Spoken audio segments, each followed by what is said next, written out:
So when a relationship ends, it is really easy to stay surface level about the reasons why it failed. Oh, he's allergic to dogs. I love dogs. I mean, he'd always text me with voice memos. Ugh, he was such a mouth breather. I mean, the dude hadn't even seen Game of Thrones. But the reality is that there's probably something else much deeper going on in the connection and maybe in your life that's causing you to run away from these types of relationships. And that's exactly what it is that we're gonna be talking about in this video. So keep watching.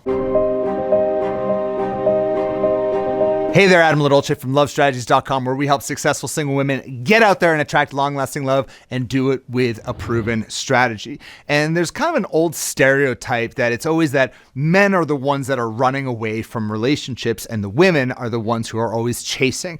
And that is certainly true sometimes, but also a lot of women out there tend to run away from relationships for many different reasons. And that's what we're going to dive into. Number one is that unhealthy relationships are what's most familiar to you. Do you keep finding yourself over and over again in these toxic relationships with men who just treat you like garbage? If so, we need to own this and realize that we choose who we allow into our lives. And once we understand that we make that choice, then we need to understand why is it that we are making this choice. The sad reality of human nature is that we don't seek relationships that make us happy.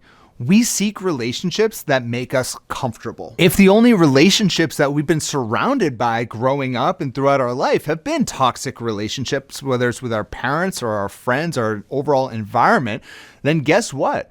We're going to gravitate to those types of relationships because those relationships are what's most comfortable for us. Humans on a subconscious level really aren't designed to just seek happiness. We are comfort-seeking animals that look for things that are just normal to us. And if we keep falling into this pattern, then we're going to find ourselves in and out of these toxic relationships because at first it's going to be alluring. And before we know it, it's going to get to a level where, oh my God, what am I doing here? I got to run away from this and get out. And then before we know it, we're single again. And then we once again are just drawn to another toxic relationship because that's once again what feels comfortable to us. We need to break the pattern. And the way that we approach all of this, as you all probably have heard before, or with a strategy that we call the 7 little love steps. And in little love step number 2, this is where we are creating what we call your love vision. And this is where we do a lot of reflection and really think about what do we need in a relationship that will make us happy, that will make us content, that will just work with our life.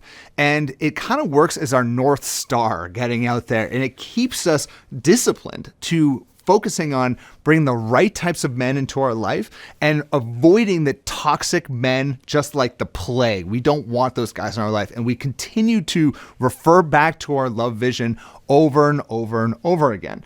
And we have these group mastermind sessions all the time. And my coaches all the time will ask a client, if they're talking to a new guy, they're not sure about him, they'll say, well, does he meet your love vision? And everyone knows exactly what that means. They can bring it up, what their love vision looks like, and they can actually determine, are the guys that they're with right now, are those types of guys aligned with what it is that they need in their life? Number 2 is that you don't value yourself, or even worse, you don't like yourself. Now, there's a lot of advice out there all about just loving yourself wholeheartedly. Every single ounce of your body, you are just deeply in love with.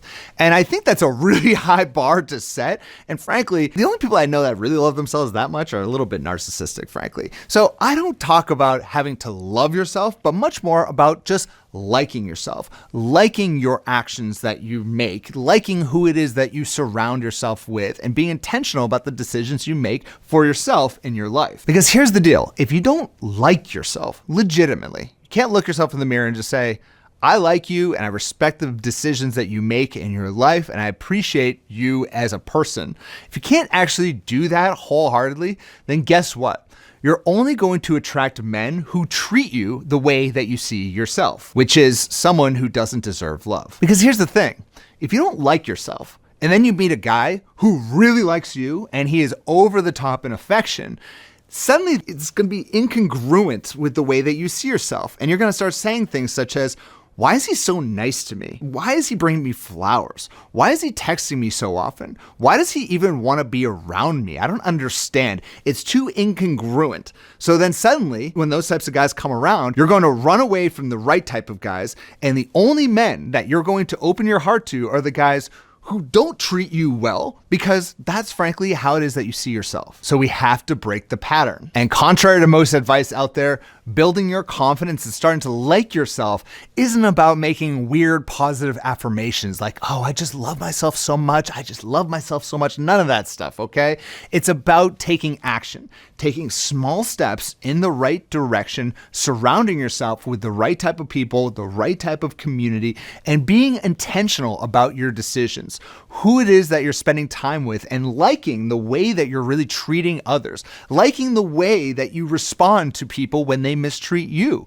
And finally, just giving yourself a little bit of grace when you do make mistakes, because we all do make mistakes in life and in love. And finally, number 3 is that you have an avoidant attachment style. Now, attachment styles are based on the most fundamental research when it comes to dating and relationships and how it is that we give and receive love. Now, avoidant attachment styles is one of the attachment styles, and they are extremely independent and they are uncomfortable with intimacy. Now, they tend to be kind of commitment phobes, and they seem to rationalize their way out of any relationship. And yes, men do tend to have more avoidant attachment than women do, but women absolutely struggle with avoidant attachment styles as well. Now, talking about attachment styles really is a video into itself, and we talked about it on the podcast a few weeks ago, so check that out at the Love Strategies podcast. But attachment styles are influenced by how it is that we related to our parents. Now, if you think you might have an avoidant attachment style, there's really 2 things that I would recommend. Number 1 is therapy is extremely helpful for getting to the root cause of why this is going on, diving deep into your past and your relationship